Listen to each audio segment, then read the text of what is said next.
ओम।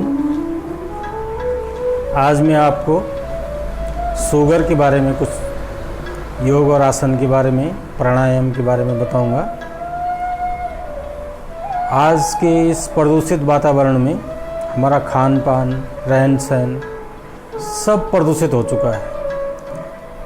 हवा प्रदूषित है, जल प्रदूषित है, हमारा जिसको हम खाते हैं वह अन्न प्रदूषित है, खादों से भरा पड़ा है। इसलिए हर व्यक्ति के शरीर में शुगर डिसबैलेंस हो चुका है। शुगर की या तो अधिकता है या कमी है। हमारा शरीर नियंत्रित नहीं है। हमारा इंसुलिन का प्रोडक्शन या कहीं कि कुछ भी शरीर में बैलेंस नहीं है। इसलिए एकमात्र साधन है योगा।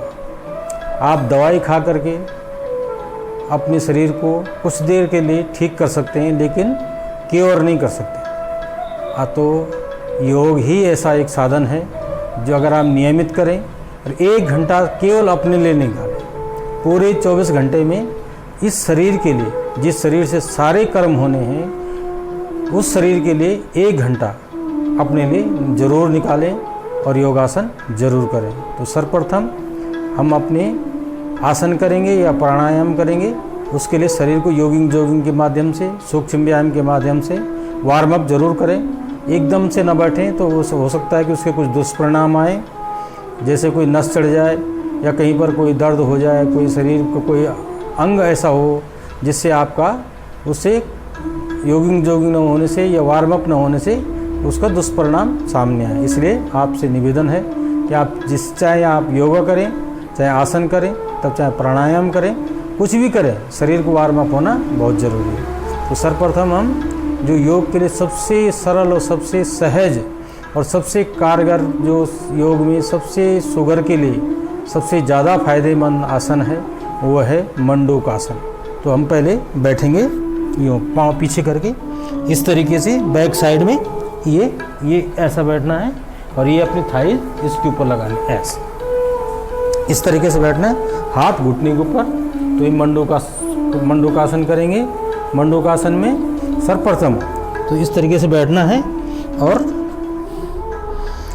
ऐसा बैठ के हाथों को यूँ मिलाना है, इस तरीके से, ये इस तरीके से ऐसा, और ये नाभि के दोनों तरफ लगाना है। इसको करते समय आपको पहले सांस अंदर लेनी है, फिर बाहर छोड़नी है। पहले अंदर भरना है सांस को,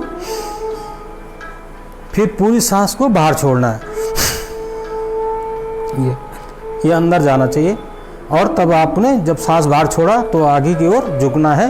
तो लेकिन ये जो थाइज है, ये जहाँ हिप्स हमारे पाँव पे लगी है, इसको ऐसा नहीं उठना पीछे से। ये जहाँ तक आप झुक सकें वहीं तक झुकना है।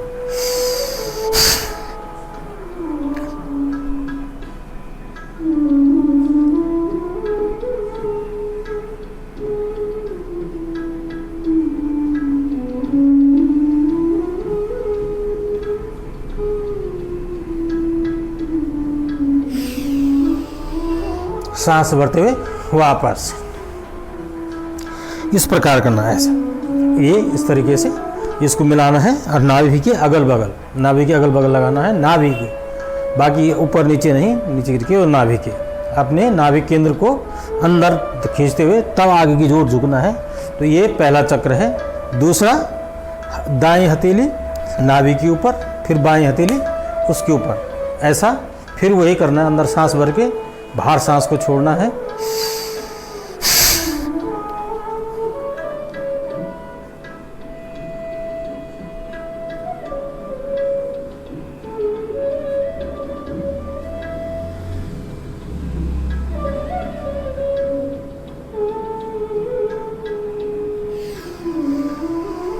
इस तरीके से फिर अपने सांस को अंदर भरते वापस आना है।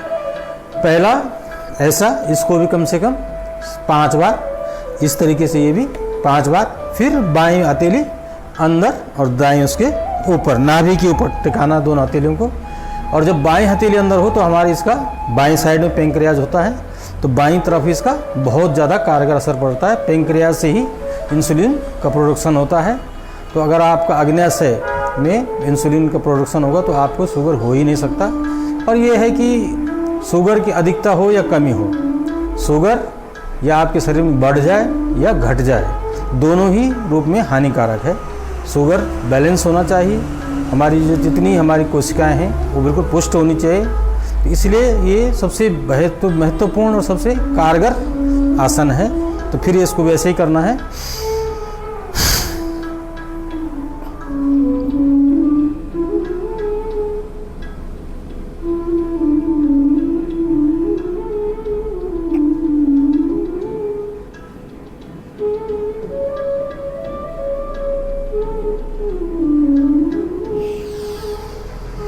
इस तरीके से ये आपके शुगर के लिए पहला आसन। उसमें आप अगर इसको नित्य 5-5 बार 15 चक्र करने हैं, लगभग 2 मिनट रोकने का प्रयास करना। पहले आप आधा मिनट रोकिए, फिर 30 सेकंड, 40 सेकंड, 50 सेकंड, इस तरीके से अभ्यास करना रोकने का। लेकिन ये ऐसा नहीं उठना पीछे से।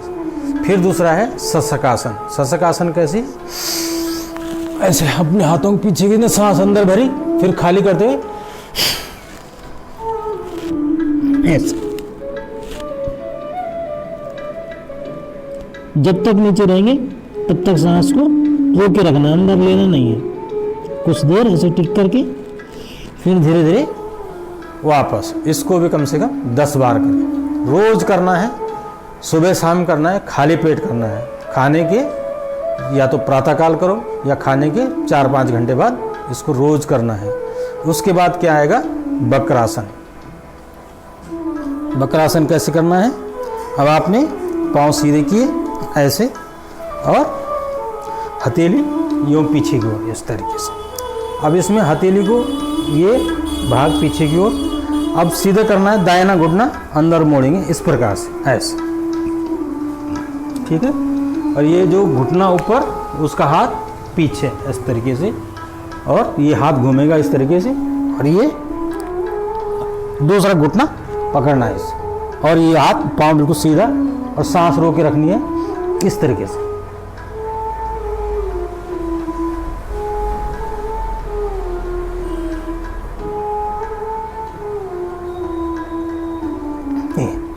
फिर आराम से वापस।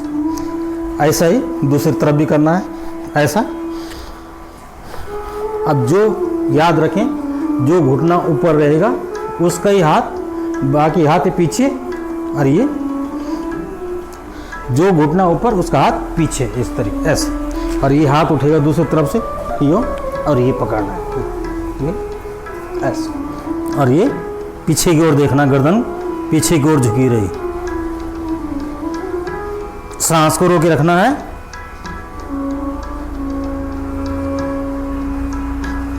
इस तरीके से कम 10-10 बार, 10 बार इस तरफ से, 10 बार इस तरफ से। और उसके बाद करेंगे गौमुखासन। गौमुखासन, अब ये पांव पीछे दबाना है, ये दबा के इस एड़ी के ऊपर बैठ जाना है, और ये दूसरी एड़ी, ये घुटने बराबर में इस तरीके से। अब ये बैठेंगे, और जो घुटना ऊपर उसका हाथ यूँ पीछे, और दूसरा हाथ यहाँ से पीछे से। और जितनी देर रखेंगे रोके हुए, उतनी देर आपको सांस को रोके रखना है इस तरीके से। अंदर खींचना है पेट को ऐसे। ये आपका गौमुखासन। ये दूसरी तरफ से भी ये पाँव ऐसा पकड़ के इसको पीछे लाई, और इस एड़ी के ऊपर बैठ जाना, अपनी एड़ी के ऊपर। और फिर ये इस तरीके से, ये हाथ पीछे हो जाएगा और दूसरा हाथ पीछे से, और दोनों पीछे से पकड़ना है। कोशिश करना है कि उंगलियां टच हो जाए आपस में, हथेलियां पकड़ ली जाए। ये सांस खाली करके कुछ देर ऐसा ही रहना। ये आपके मुख्य 3 आसन हो गए। उसके बाद आप सर्वांगासन कर सकते हैं, उत्तान पादासन कर सकते हैं, जो जितना कर सकता है, लेकिन मुख्य रूप से ये 3 आसन करना है। और उसके बाद आपने कपालभाति और अनुलोम विलोम। अनुलोम विलोम से पहले भस्त्रिका जरूर करें। अनुलोम विलोम से पहले भस्त्रिका 2 मिनट, और कपालभाति कम से कम 15 मिनट, और अनुलोम विलोम 10 मिनट। इसको आप नित्य करेंगे तो बिल्कुल आपका शुगर नियंत्रण में रहेगा और आपको कभी शुगर ही नहीं, आपकी तमाम रोग नियंत्रण में रहेंगे अगर आप इनको नियमित करते हैं तो। आपकी इम्यूनिटी, जैसे कि आजकल बहुत कोरोना बहुत अपने हाई प्रोफाइल उसमें चढ़ रखा है, पूरे देश में पूरी दुनिया में आजकल कोरोना अपनी चरम पर है। तो अगर आपको वो भी बैलेंस करना है, अपनी इम्यूनिटी को बढ़ाना है, तो इन आसनों को जरूर करें। कपालभाति, अनुलोम विलोम, ये सभी रोगों की दवा है। इस तरीके से आपको करना है, रोज़ करना है, सुबह करना है, शाम को करना है, जब समय मिले तब करना है, लेकिन खाली पेट करना है। ओम।